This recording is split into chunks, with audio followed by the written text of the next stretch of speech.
Bismillahirrahmanirrahim. Assalamualaikum warahmatullahi wabarakatuh. Alhamdulillah. Alhamdulillahilladzi hadana wa iyyakum minal faizina wal aminin. Asyhadu an la ilaha illallah wahdahu la syarikalah. Al-Malikul Haqqul Mubin.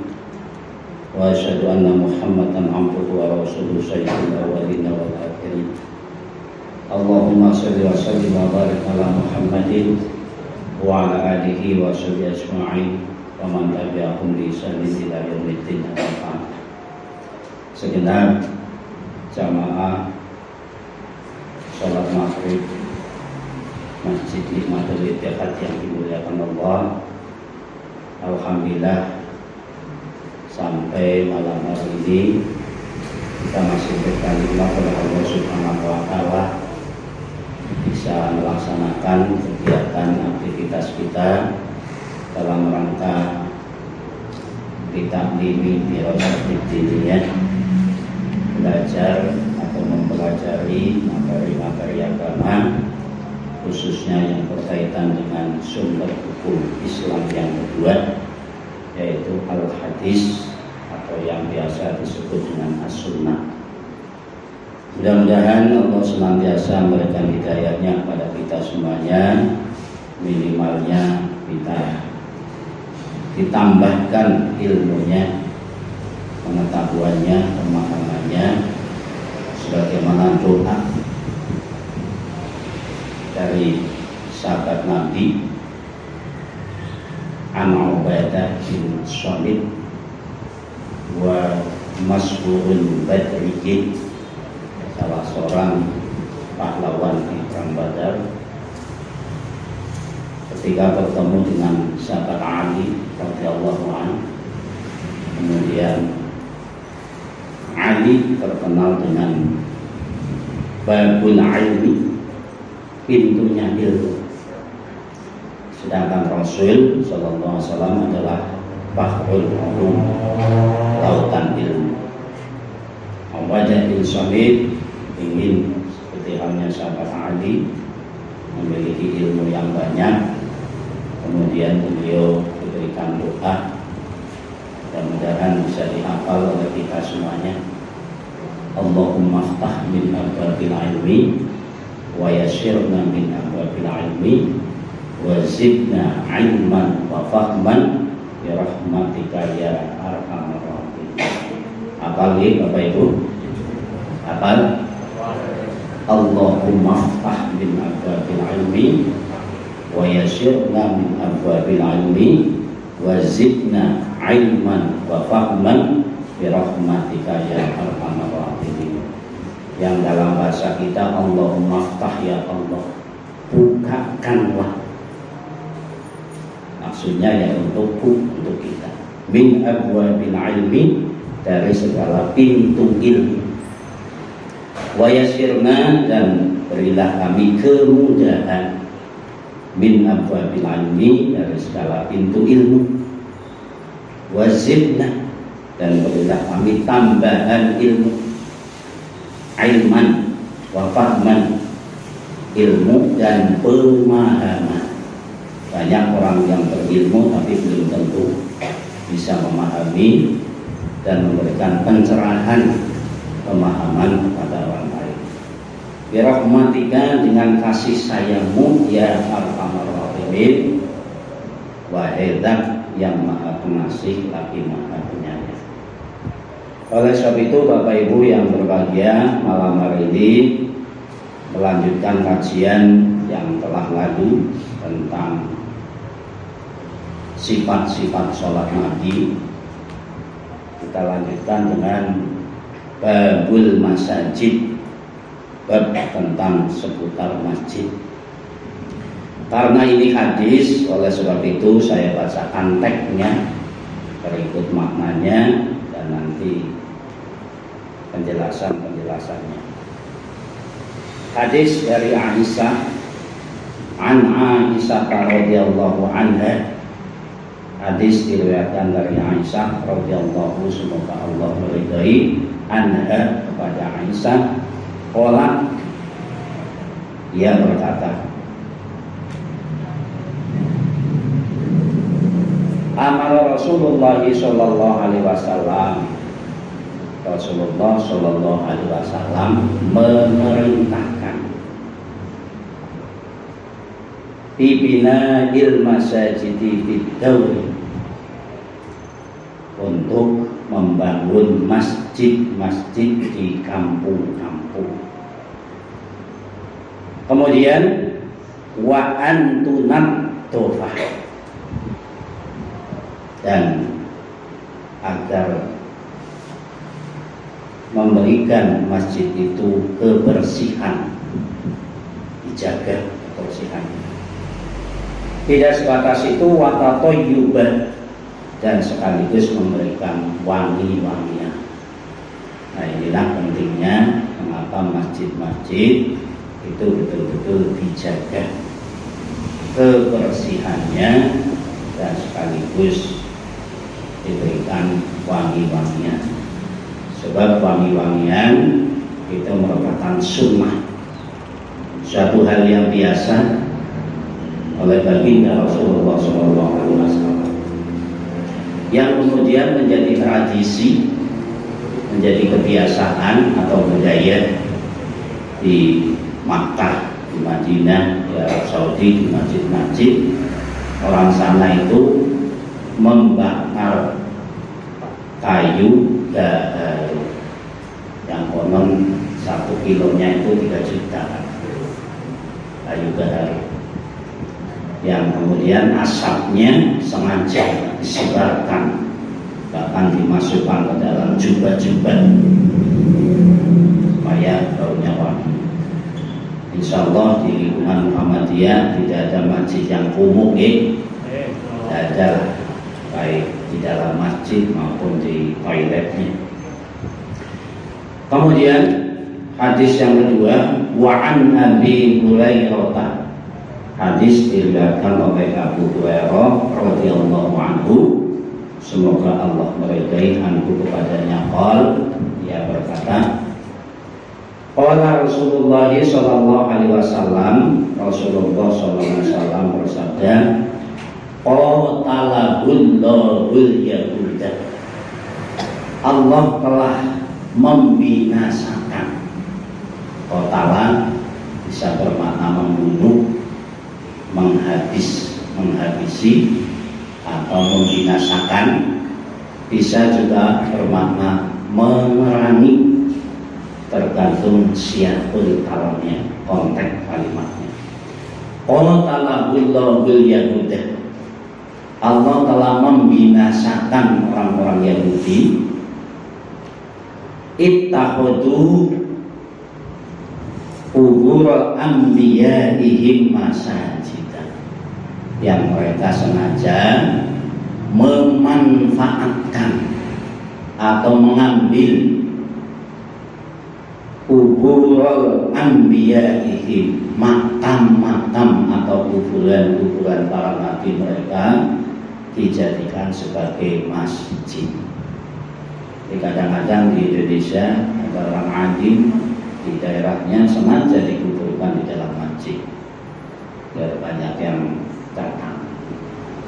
Nah, ini muttafaqun alaih, hadis diriwayatkan oleh Imam Bukhari dan Imam Muslim.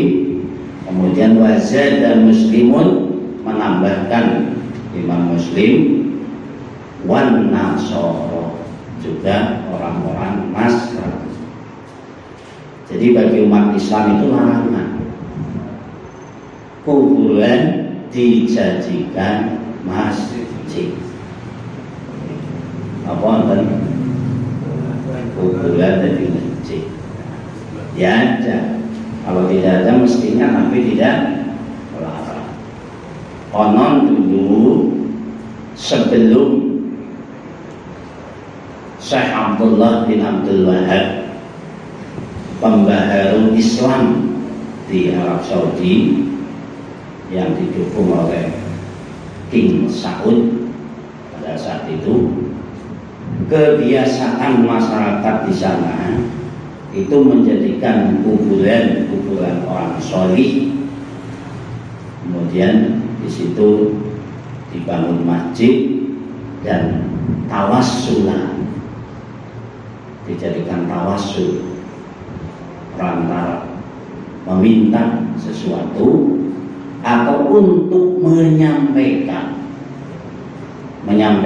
keinginan atau doa-doa kepada makam-makam atau kuburan orang-orang alim, kepada Allah Subhanahu wa Ta'ala. Inilah yang kemudian oleh Syekh Abdullah bin Wahab kemudian dibuang atau dilarang karena mengandung kemusyrikan.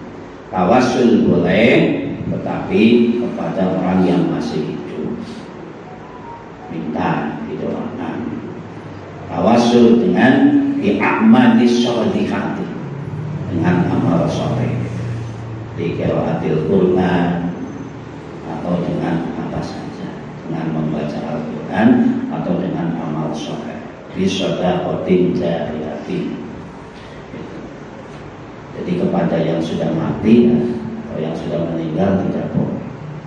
Kalau mendoakan boleh, tapi minta atau supaya menyampaikan.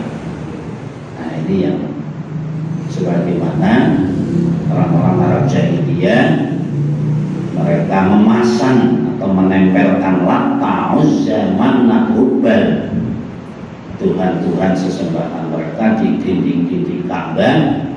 Tujuannya adalah litaqarruba ilallah, untuk mendekatkan diri kepada Allah. Nah, oleh sebab itu bagi kita mudah-mudahan tidak ada yang membangun masjid di atas makbaroh atau kuburan. Walauman, dan hadis juga diriwayatkan oleh Imam Bukhari dan Imam Muslim min hadis Aisyah. Ini Aisyah ini paling banyak meriwayatkan hadis. Salah satu istri Nabi yang paling cerdas, sehingga hadis yang diriwayatkan oleh Aisyah bisa dipastikan sahih. Jarang hadis-hadis diriwayatkan oleh istri Nabi yang lain. An Aisyah fi min hadis Aisyah, hadis dari Aisyah radhiyallahu anha, semoga Allah ridha kepada Aisyah, kanu idza mata bihim rajulun shalihun. Kata Aisyah bahwa apabila ada seorang laki-laki yang shalih, banau ala qabrihi masajidan, mereka yang soleh itu meninggal, kemudian mereka membangun masjid di atas kuburannya. Wa fihi ulaika sirarul khalqi, yang di dalam hadis ini disebutkan perbuatan yang demikian itu sirarul khalqi, adalah perbuatan akhlak yang tercela, yang tidak baik, karena akan membawa kepada mensekutukan Allah.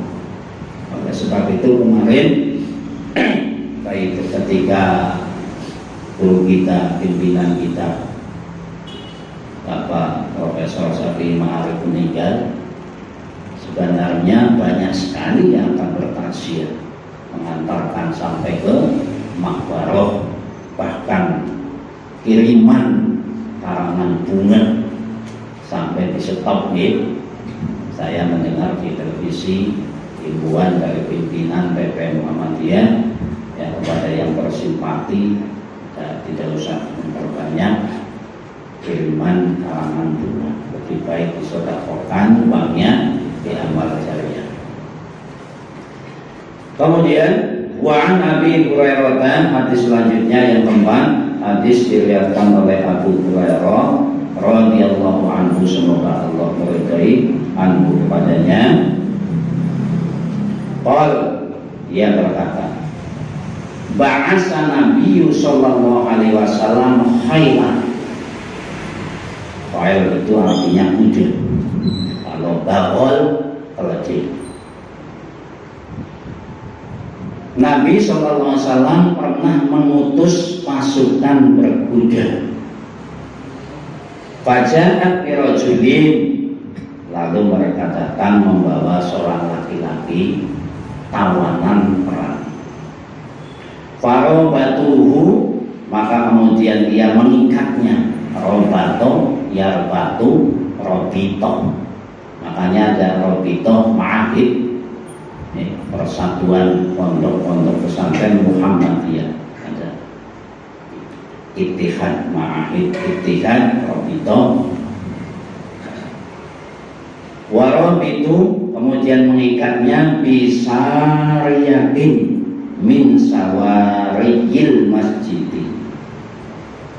di salah satu tiang masjid. Maksudnya apa?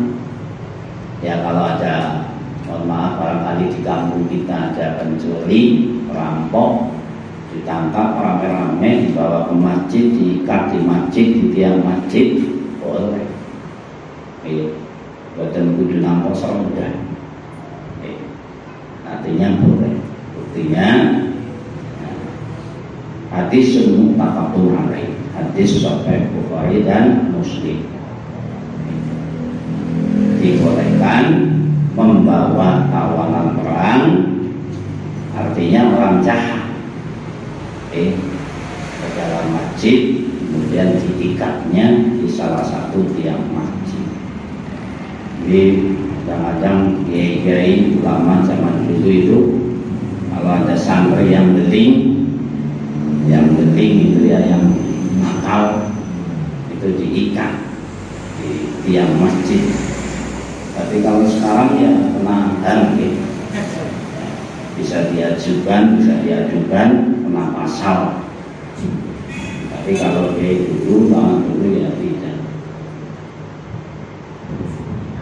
Kemudian wa'anhu, dan hadis dari Abu Hurairah radhiyallahu anna Umar sallallahu alaihi wasallam, bahwasanya Umar sallallahu alaihi wasallam murra bi sahanayas yang sudu fil masajidi wala hatta ilaihi. Sahabat Umar melewati Hasan yang sedang bersair di dalam masjid. Kebiasaan orang-orang Arab itu salah satunya adalah membuat syair, makanya kemudian ditandingi oleh ayat-ayat Al-Quran. Kullai istamatil insu wal jinnu ala ayatu bimisli hadzal Quran la yatuna bimislihi walau kana ba'duhum li ba'din dhahir. Kebiasaan orang-orang Arab jahiliyah adalah membuat syair, bahkan berlomba-lomba dengan keindahan syairnya. Bagi yang memiliki syair yang indah, maka dia akan dipuja-puja, disanjung, bahkan dilebihkan, dianggap dewa. Maka Allah turunkan mukjizat berupa Al-Quran yang ternyata melebihi syair dalam hal keindahan, baik bahasanya maupun gramatikal susunannya. Al-Qari'ah mal-Qari'ah wa ma antal kamal Qari'ah. Bahkan ada surat At-Tin, Bapak Ibu pasti hafal semuanya. Wat-tini waz-zaitun wa turi sinina wa hadzal baladil amin. Allah hanya berfirman demi buat. Itu pun tidak ada yang mampu menandingi membuat syair yang seindah Allah berfirman demi buat. Wat-tini demi buah tin, waz-zaitun demi buah zaitun, wa turi sinina dan demi bukit Sinai atau Bukit Tursina. Coba kita mencoba membuat kalimat atau syair atau Quran, ayat Quran palsu buatan kita, sama-sama dibuat. Kalau wattini wa zaitun dibaca di mana saja, dalam kondisi apa saja, baik pagi, siang, malam. Bismillahirrahmanirrahim. Wattini wa zaitun. Tidak ada yang protes. Tapi coba kita membuat kalimat yang sama demi dua, pasti orang mendengarnya akan protes. Bismillahirrahmanirrahim. Wal mangga semantap, wal gunung selamat.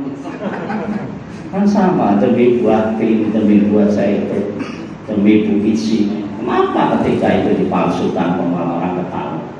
Inilah kehebatan mukjizat ayat-ayat Quran, sehingga Allah menantang.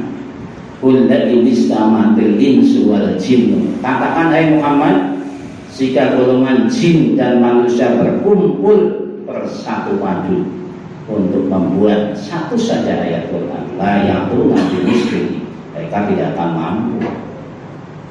Walau kana ba'dukum bi ba'din dzakirul ma'i, meskipun mereka saling bantu membantu. Ketika itu sahabat Umar melewati Hasan yang sedang bersyair di dalam masjid. Kemudian beliau memandangnya, kamu ngapain apa ini? Nang masjid itu malah macam ini kayak cara bahasa kita. Kemudian Pakolan, lalu Hasan berkata, karena dipototin sama Umar, qad kuntu usidu bihi wa bihi man huwa khairun minka. Jangan kok dia saya bersair di masjid kok malah lontok. Kata Umar, kata Hasan, aku juga pernah bersair qad kuntu usidu bihi, di dalam masjid, wa bihi yang di dalamnya man huwa, ada seseorang khairun yang lebih hebat atau yang lebih baik daripada kamu. Minta man huwa Nabi Muhammad sallallahu alaihi wasallam. Nabi Muhammad saja tidak melarang, malah merasa. Jadi membaca syair di dalam masjid itu boleh. Muttafaqun alaih, hadis diriwayatkan oleh Imam Bukhari dan Imam Muslim. Kemudian di dalam Sahih Muslim ini hadis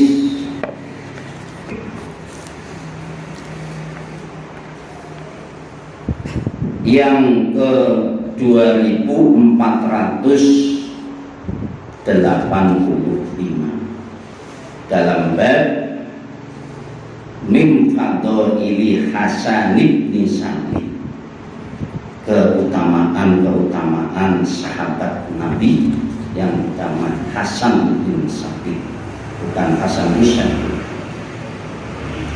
Haddatsana Umar an-Naqidu, menceritakan kepada kami Umar an-Naqidu wa Ishaq bin Ibrahim, dan Ishaq bin Ibrahim wa ibnu Abi Umar, dan ibnu Abi Umar, kulluhum an Sufyan, yang kesemuanya mereka itu mendapatkan riwayat dari Sufyan. Qal, ia berkata, Amrun Umar haddatsana Sufyan, meriwayatkan atau menceritakan kepada kami Sufyan bin Uyainah, Anis Zuhri, dari sahabat Zuhri, an Sa'id, dari sahabat Sa'id, an Abi Hurairah, baru kemudian diterima oleh Abu Hurairah. Anna Umar marra bisahana wa yunsitu syahra. Nah, ini dalam Sahih Muslim lebih diperjelas. Ketika Umar melewati Hasan bin Sabit, bukan Hasan bin Ali, wa yunsitu syahra, dia sedang bersair fil masjid, di dalam masjid. Fala atau ilaihi, maka kemudian dia fala atau melototi, salah jawabnya, ilaihi, kepadanya. Faqal, kemudian Hasan berkata, qad kuntu unsitu fihi man huwa khairun minka. Jadi jangan pun datang melotot simat aku. Padahal inginannya be Kanjeng Nabi masjid kalau mau sakit betul nopo-nopo. Itu maksudnya kalau dalam bahasa. Kemudian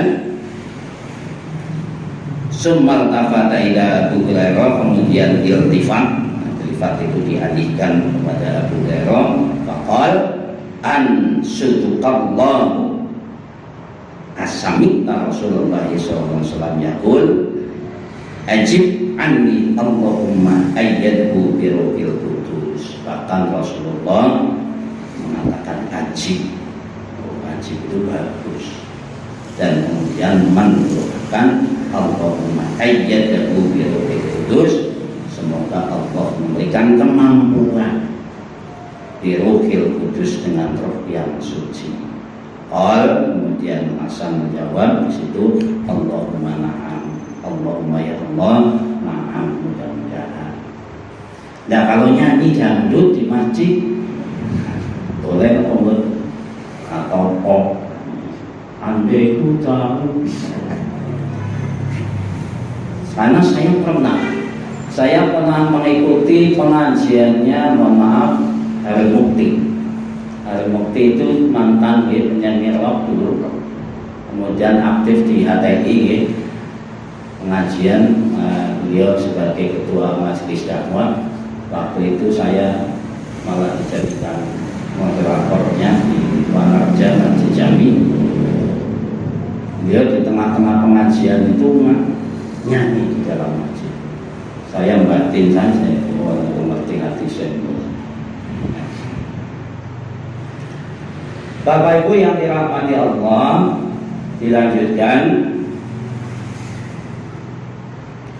Wa anhu, dan hadis diriwayatkan dari Abu Hurairah radhiyallahu anhu, semoga Allah meridai anhu padanya, qol, ia berkata, qala Rasulullah sallallahu alaihi wasallam, Rasulullah sallallahu alaihi wasallam bersabda, man sami'a rajulan, barang siapa yang mendengar ada seorang laki-laki yang sududallatan fil masjid, yang sedang mencari barang yang hilang fil masjid, di dalam masjid. Hujan dompet hilang mau tuh jamaah masjid Ittihad, atau misalkan HP dan lain sebagainya, di dalam masjid. Fal yakul, maka hendaklah mengatakan, la raddallahu alaih, Allah tidak akan mengembalikannya kepada. Fa innal masajidah, maka bahwasanya masjid lam tubna lihada, dibangun tidak untuk seperti ini. Anak barang hilang pun datang ke masjid makan. Assalamualaikum warahmatullahi wabarakatuh. Kalau bapak kalau itu baru pilih nangis, pilih barang kami yang hilang dan lain sebagainya. Tidak boleh di dalam masjid mengumumkan atau mencari barang yang hilang. Rawahul Muslim, hadis diriwayatkan oleh Imam Muslim. Kalau pengumuman kematian dalam umat,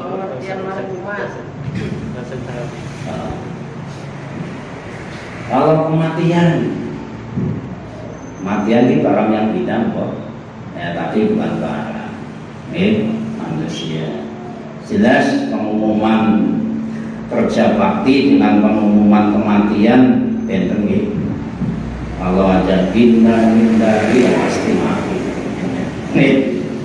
Assalamualaikum warahmatullahi wabarakatuh. Inna lillahi wa inna ilaihi raji'un. Bapak Ibu yang dirahmati Allah, demikian untuk hadis-hadis. Barangkali sebelum dilanjut, ada yang tanya atau dilanjutkan lagi?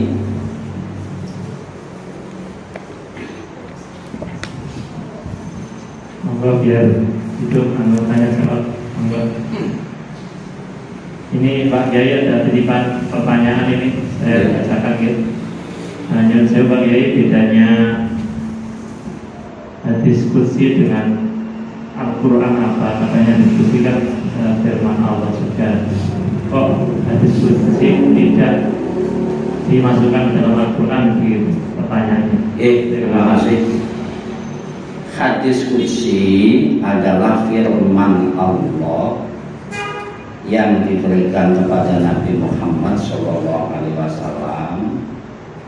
tetapi tidak dibukukan, disatukan dengan Al-Quran, sebab lafaz atau kalimatnya, susunan kalimatnya berasal dari Nabi.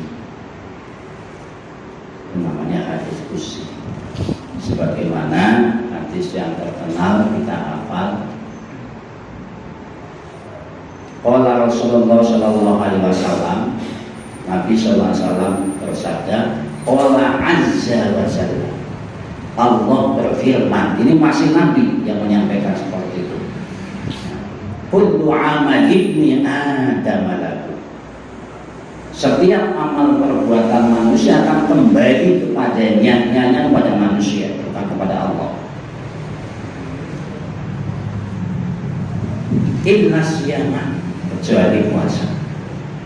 Fa inna li, karena bahwasanya puasa itu untukku, kata Allah. Wa ana ajzi bihi, dan aku yang akan langsung membalas.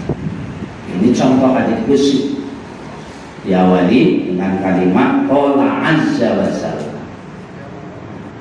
Jadi susunan kalimatnya, redaksinya berasal dari Nabi, tetapi itu adalah firman Allah dan tidak dibukukan bersama-sama dengan ayat-ayat Al-Quran, sebab tidak dikelompokkan dalam ayat, dalam surat-surat tertentu. Ini perbedaan hadis qudsi dengan. Kemudian bagaimana kualitas nilai atau derajat di dalam hukum sebagai sumber hukum Islam? Tentunya adalah yang paling tinggi setelah Al-Quran, atau yang disebut juga dengan dalam ilmu mustalahul hadis, hadis mutawatir, yang diriwayatkan oleh 40 lebih sahabat Nabi yang dipastikan itu adalah di atas sahih. Jadi seperti tadi tentang puasa itu jelas, meskipun bukan firman Allah ayat Quran dalam surat Anu, tapi itu qala Allah, qala Rasulullah sallallahu alaihi wasallam, maka sudah dipastikan itu sahih. Demikian tentang penjelasan hadis qudsi. Kemudian wa anhu, dan hadis juga diriwayatkan oleh Abu Hurairah radhiyallahu anhu, semoga Allah meridai anhu kepadanya, anna Rasulullah sallallahu alaihi wasallam, bahwasanya Rasulullah sallallahu idza ra'aitum, apabila melihat kamu atau seseorang, mayyabi'u au yatta'u fil masajidi, sedang berjual beli di dalam masjid. Idza ra'aitum, mana kala kamu melihat, man seseorang, yabi'u yang menjual, au yatta'u atau yang membeli, fil masajidi atau fil masjidi di dalam masjid, faqulu, maka katakanlah olehmu pada mereka, arbaqallahu tijaratan. Allah sekali-kali tidak akan memberikan keuntungan kepada. Hadis ini menunjukkan bahwa larangan jual beli di dalam masjid, karena menjadi kebiasaan orang Arab jahiliyah ketika pergi Jumatan, ya tentunya sampai sekarang pun demikian. Panjenengan monggo yang pernah haji atau yang pernah ke Arab Saudi itu, kalau Jumat di halaman masjid, bahkan kadang-kadang pedagang yang bandel masuk hampir ke pintu masjid, mereka berjual beli di situ, buah-buahan, pakaian, apa saja. Pantas kalau kemudian Rasulullah menyampaikan, la arbaqallahu tijaratan. Allah sekali-kali tidak akan berikan keuntungan kepada. Logikanya atau mafhum muwafaqahnya itu adalah akan mengganggu kekhusyuan di dalam ibadah. Kalau tulis adan, misalnya koma posisi malah bolak-balik dagangan, atau bahkan yang sedang sholat begitu salam sudah ingat, oh ya dia keluar tukuan kayak apa mau mana ya, mau kayaknya ada untuk masjid ada lain seperti itu. Jadi maksud ya hadis-hadis Rasul itu memang memiliki maksud dan tujuan. Kadang-kadang ada hadis yang betul-betul larangan keras, ada yang hanya sebatas sindiran saja, ada yang hanya sebatas anjuran atau peringatan. Satu contoh di dalam hadis yang lain, bahwa kata Nabi SAW, apabila ada rumah-rumah di sekitar masjid yang masih mendengarkan azan dan iqamah, kemudian kau tidak mau berjamaah ke masjid, maka bakar rumah itu. Ya kalau dipahami hanya tekstual saja, Nabi juga manter-manter di hadis juga seperti itu, berarti dibakar bakar rumah itu aja. Orang itu di masjid. Nah, bukan seperti itu. Maksudnya itu adalah ya untuk bahwa ke masjid itu lebih diutamakan bagi orang yang rumahnya dekat masjid. Bahkan Nabi Umi Maktum yang bentak saja pernah bertanya kepada Nabi, ya Rasulullah, apakah saya berkewajiban berjamaah ke masjid? Saya ini orang buta ya Rasulullah, kalau jalan itu susah. Maka kemudian Nabi bertanya, asma'un nida, apakah kamu masih mendengarkan panggilan Allah? Artinya ada. Ya Rasulullah, oh kalau begitu ya kamu kalau jamaah. Nah ini ya mudah-mudahan kita termasuk ahli jamaah. Penisang itu ya. Bapak Ibu yang dirahmati Allah, apa yang kami sampaikan mudah-mudahan menjadi tambahan ilmu buat kita semuanya. Bagi yang sudah tahu murojaah berarti billahi taufiq wal hidayah wa